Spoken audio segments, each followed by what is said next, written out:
Hi everyone, I am Chandresh Mehta. Welcome back to my channel Step Up. So in previous classes we had done with these important theories of learning: trial and error, classical conditioning, operant conditioning, Little Albert experiment, observational learning, insight learning and Tolman's theory of learning. These are the important for your teaching exam. इस video के description में इन सभी topics के link है. You just go and check out these videos as well. So in this video, I'm going to discuss with you the next theory of learning, that is field theory of learning by Kurt Lewin. तो आइए सबसे पहले हम समझते हैं कि इस theory को हम और किन किन नामों से जानते हैं. तो very first one is Kurt Lewin's theory of learning. अब कर्ट लेविन ने ये थ्योरी दी है इसलिए इनके नाम पर ही फेमस है ये theory. Next is field theory of learning. अब देखो इसमें क्या होता है, learning is take place just because of your particular field. कि यहाँ पर एक दायरा है जो डिसाइड करता है आपके बिहेवियर को, जो बताता है कि आपकी लर्निंग कैसे होती है, किस पर डिपेंड करती है. तो वो एक पर्टिकुलर दायरा बता रहा है, इसलिए इस थ्योरी को हम फील्ड थ्योरी ऑफ लर्निंग कहते हैं. हिंदी में बात करें तो लक्ष्य का सिद्धांत भी कहा जाता है, क्योंकि इस थ्योरी में हम देखेंगे कि गोल होता है आपके पास और उस गोल को अचीव करने के लिए आप लर्निंग करते हो. दैट्स वाई हम इसको कहते हैं लक्ष्य का सिद्धांत. नेक्स्ट हम इस थ्योरी को कहते हैं अधिगम का तल रूप सिद्धांत और सादिश का सिद्धांत. जैसे सादिश या आदिश राशि जिसको हम वेक्टर्स बोलते हैं, तो ये वेक्टर्स टाइप ऑफ कंपोनेंट से रिलेटेड है, इसलिए हम इसको ऐसे याद रख सकते हैं कि सादिश का सिद्धांत भी हम इसको कहते हैं. So let's start with the theory. The very first point is Kurt Lewin is considered as the father of modern social psychology. Because इन्होंने काफ़ी एमिनेंट रोल प्ले किया है, आपके साइंटिफिक मेथड का यूज़ किया है, आपके मॉडर्न एक्सपेरिमेंट्स का यूज़ किया है सोशल बिहेवियर की स्टडी के लिए. दैट्स वाई हम इन्हें मॉडर्न सोशल साइकोलॉजी के फादर कहते हैं. Next is Lewin adopted Gestalt's principle. तो ये जो है गेस्टॉल्टवादी है, गेस्टॉल्टिज्म स्कूल ऑफ साइकोलॉजी से रिलेटेड है. जो इस स्कूल ऑफ साइकोलॉजी से रिलेटेड होते हैं उनका मानना होता है कि हमें सिचुएशन को एज अ होल परसीव करना चाहिए. जब हम प्रॉब्लम को एज अ होल परसीव करेंगे तो हमारी लर्निंग पॉसिबल है. तो ये कहते हैं गेस्टॉल्टवादी.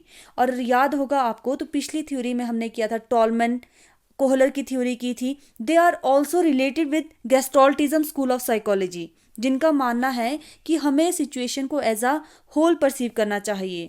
तो ये नाम आप याद रखेंगे. गेस्टॉल्टिज्म स्कूल ऑफ साइकोलॉजी से रिलेटेड है आपके कर्ट लेविन, कोफका, कोहलर और आपके tall man. Next is he was one of the first psychologists to propose that the development of individual was the product of interaction between inborn disposition means nature and nurture.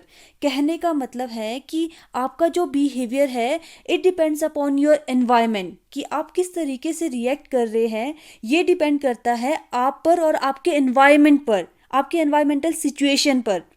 तो overall हमारा जो behaviour है, जो Kurt Lewin की theory है, वो बताती है कि हमारा जो बिहेवियर है वो इस बात पर निर्भर करता है कि आप किस एनवायरनमेंट में रह रहे हो और आपका क्या एटीट्यूड है, इस पर निर्भर करता है. और मैथमेटिकली इसको इस बात से रिप्रेजेंट किया है, कर्ट लेविन की इस थ्योरी को रिप्रेजेंट करते हैं B is equal to function of P into E.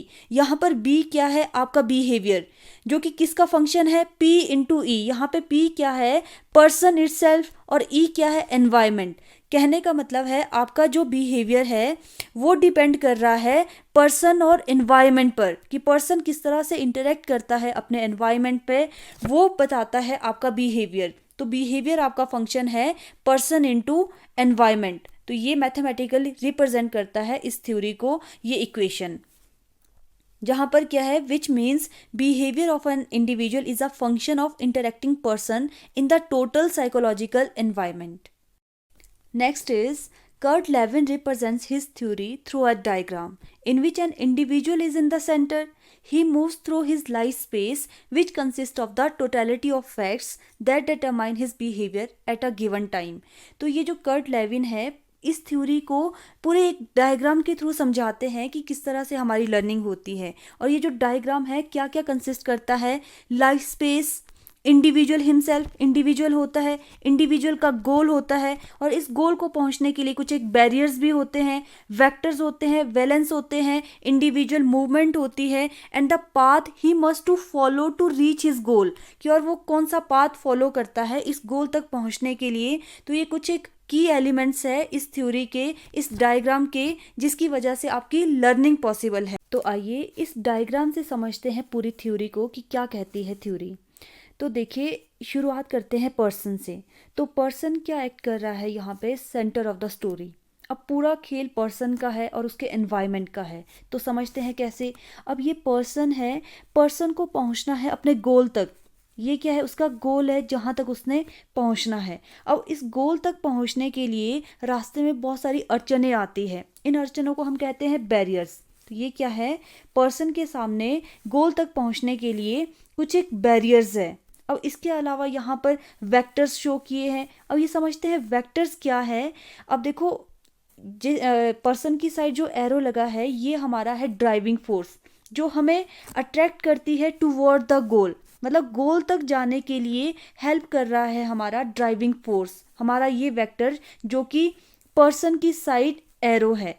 लेकिन दूसरा वेक्टर क्या है आपका, रिस्ट्रेनिंग फोर्स, जो आपको बैरियर्स की तरफ धकेल रहा है, जो आपको गोल से दूर कर रहा है, वो आपका रिस्ट्रेनिंग फोर्स है। क्योंकि देखो, ये की एलिमेंट है आपके इस थ्योरी के, पता होना चाहिए कि ड्राइविंग फोर्स आपको क्या करता है, पर्सन को गोल की तरफ लेके जाता है, मतलब आपका गोल ओरिएंटेड बिहेवियर रखता है, और जो आपका रिस्ट्रेनिंग फोर्स है वो आपको गोल से दूर कर रहा है। तो ये जो वेक्टर्स होते हैं कहीं ना कहीं ये रिस्पॉन्सिबल होते हैं आपके गोल तक पहुंचने के लिए।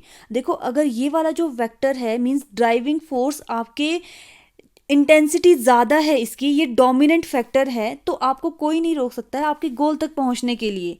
वहीं दूसरी ओर अगर ये वाला फैक्टर ये डोमिनेंट है, ये आपकी इंटेंसिटी इसकी ज़्यादा है, आप बहुत ज़्यादा एक्सक्यूजेस दे रहे हो कि मैं इसलिए नहीं पढ़ पा रही हूँ, तो आप गोल तक नहीं पहुँच सकते हो जितनी मर्जी आप कोशिश कर लो। तो it depends upon your intensity of vectors, कि डोमिनेंट कौन सा वेक्टर है, उसके आधार पर ही आप गोल तक पहुँच सकते हैं। उसके बाद वेक्टर्स के अलावा कुछ एक फैक्टर्स होते हैं, कुछ एक एनवायरमेंटल फैक्टर्स होते हैं जो कि रिस्पॉन्सिबल होते हैं आपकी गोल तक पहुंचने के लिए। मतलब बेसिक फंडा है कि कुछ एक एनवायरमेंटल फैक्टर और इंडिविजुअल के खुद के वेक्टर, ये दोनों चीज़ रिस्पॉन्सिबल है आपके बिहेवियर को मॉडिफाई करने के लिए। आपकी लर्निंग में आपका फैक्टर और वेक्टर की इंटेंसिटी डिपेंड करती है। तो बेसिकली ये जो पूरा एरिया है ये क्या है, एनवायरनमेंट, और ये है पर्सन। अब जो बिहेवियर है, आपकी लर्निंग है, वो किस पर डिपेंड कर रही है, वो डिपेंड कर रही है इंडिविजुअल के वेक्टर की इंटेंसिटी पर और इंडिविजुअल के फैक्टर पर। फैक्टर क्या है, एनवायरनमेंट पर। तो कहने का मतलब है इंसान का जो बिहेवियर है, ह्यूमन बीइंग का बिहेवियर है, वो फंक्शन है आपके इंडिविजुअल मतलब पर्सन और एनवायरनमेंट का। इसलिए ये जो फंक्शन है, जो मैथमेटिकल रिप्रेजेंटेशन है, ये सूटेबल बैठती है इस डायग्राम के लिए कि जो आपका बिहेवियर है उसके लिए रिस्पॉन्सिबल है आपके इंडिविजुअल का वेक्टर और एनवायरनमेंट का फैक्टर। की एलिमेंट है आपका फॉरेन हल। अब ये जो फॉरेन हल होता है ये आपका आउटसाइड द लाइफ स्पेस वाला पार्ट होता है, क्योंकि ये देखो, ये जो अंदर वाला हिस्सा है ये आपका लाइफ स्पेस है जहाँ पर इंसान इंटरेक्ट कर रहा है अपने एनवायरनमेंट से। लेकिन इससे इसके जो बाहर वाली ये जो बाउंड्री है, बाहर वाला जो एरिया है, ये इसका फॉरेन हल है। अब फॉरेन हल आपका वो स्पेस है जहाँ तक इंसान नहीं पहुँच सकता है, मतलब आउटसाइड द लाइफ स्पेस वाला एरिया फॉरेन हल कहलाता है। उसके बाद जैसे यहाँ मेंशन किया है बाउंड्री ऑफ लाइफ स्पेस, तो ये फॉरेन हल और लाइफ स्पेस की जो बाउंड्री है उसको हम कहते हैं बाउंड्री ऑफ लाइफ स्पेस। उसके बाद साइकोलॉजिकल एनवायरनमेंट। साइकोलॉजिकल एनवायरनमेंट किसको कहा है, आपके लाइफ स्पेस को ही कहा है साइकोलॉजिकल एनवायरनमेंट। तो ये है की एलिमेंट्स आपके इस थ्योरी के। तो ये तो था वर्बल फॉर्म में। अब बात करते हैं रिटन फॉर्म में लाइफ स्पेस क्या है। Life space represent the total patterns of the factors और influence that affects an individual's behaviour at a certain moment with in field psychology. Mathematically, it can be expressed as behavior is the function of P into E. अब यहाँ पर B क्या है, behaviour of the person, F क्या है, function, P क्या है, person itself, ई क्या है, एनवायरनमेंट। मतलब जब पर्सन अपने एनवायरनमेंट के साथ इंटरेक्ट करता है तो आपका बिहेवियर शो किया जा सकता है। तो मतलब आपका बिहेवियर डिपेंड करता है कि आप कैसे इंटरेक्ट करते हो अपने एनवायरनमेंट में, तो सब कुछ इस पर डिपेंड करता है। नेक्स्ट बात करते हैं वेक्टर्स की। अब वेक्टर्स क्या है, ये एक ऐसी फोर्स होती है जो आपको गोल की तरफ ले जाती है और साथ ही साथ गोल से दूर भी करती है। A force which is influencing psychological movement towards a goal और अवे फ्रॉम इट, जो तो आपको गोल की तरफ ले जा रही है उसको हम कहते हैं ड्राइविंग फोर्स, जो आपको गोल की तरफ ले जा रही है। लेकिन जो गोल से दूर कर रही है उसको हम कहते हैं रिस्ट्रेनिंग फोर्स या रिस्ट्रेनिंग वेक्टर्स। बात करते हैं वैलेंस की। वैलेंस क्या होता है, ये अट्रैक्टिंग और रिपेलिंग पावर ऑफ रीजन होता है। When a person is attracted by an object, that object is said to have a positive valence.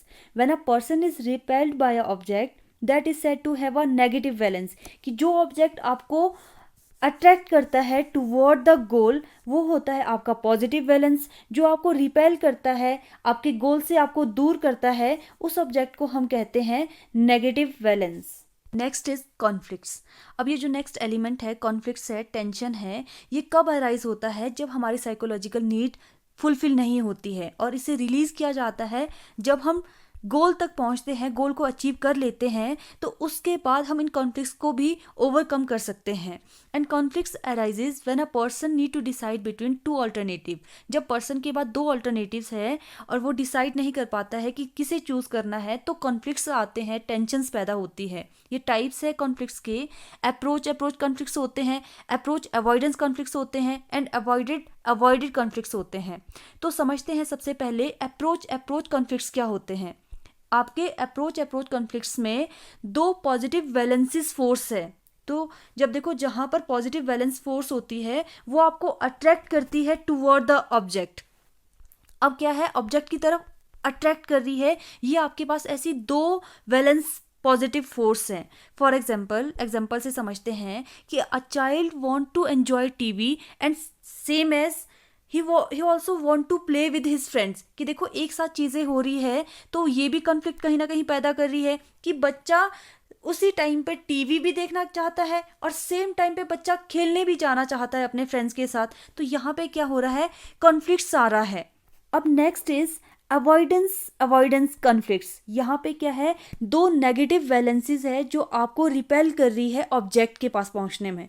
जैसे for example a child do not want to do homework and also avoiding punishment. एक तो बच्चा homework भी नहीं करना चाहता है, दूसरा पनिशमेंट से भी बचना चाहता है। तो यहाँ पर क्या है, दोनों नेगेटिव वैलेंसीज डोमिनेंट है।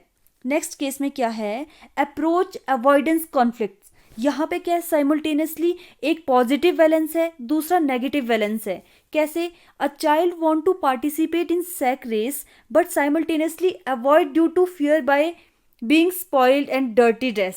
तो कहने का मतलब है एक साथ देखो बच्चा क्या है, सैक रेस में पार्टिसिपेट तो करना चाहता है, साथ ही उसके माइंड में थॉट आ रहा है कि यार उसकी ड्रेस गंदी हो जाएगी। तो ये साइमल्टेनियसली ये थॉट आना, ये आपका एग्जाम्पल है अप्रोच अवॉइडेंस कॉन्फ्लिक्ट्स का। तो इसी तरह से हमारे लाइफ में भी डिफरेंट कॉन्फ्लिक्ट्स आते हैं हमारी लाइफ स्पेस में, बट हम अपने इनसाइट का यूज़ करके इन कॉन्फ्लिक्ट्स को ओवरकम करते हैं और अपने लाइफ में नेसेसरी चेंजेस लाते हैं और अपने लाइफ स्पेस को रिकंस्ट्रक्ट करते हैं। तो ये कंसेप्ट है आपके लाइफ स्पेस थ्योरी का। नेक्स्ट बात करते हैं फॉरेन हल की। अब ये फॉरेन हल क्या है, हमने डायग्राम में देखा था कि ये जो अंदर वाला स्पेस है वो होता है आपका लाइफ स्पेस, जिस पर आपके जो ह्यूमन बीइंग है उसका बिहेवियर डिपेंड करता है, क्योंकि अंदर ही पर्सन है और अंदर ही उसका एनवायरनमेंट है जिसके साथ वो इंटरेक्ट करता है। तो पूरा बिहेवियर उसका इस लाइफ स्पेस पर डिपेंड करता है। लेकिन आपका जो फॉरेन हल है वो ऐसा स्पेस है जो आपके आउटसाइड द लाइफ स्पेस होता है। मतलब ये जो बाहर वाला एरिया है ये है आपके फॉरेन हल का एरिया।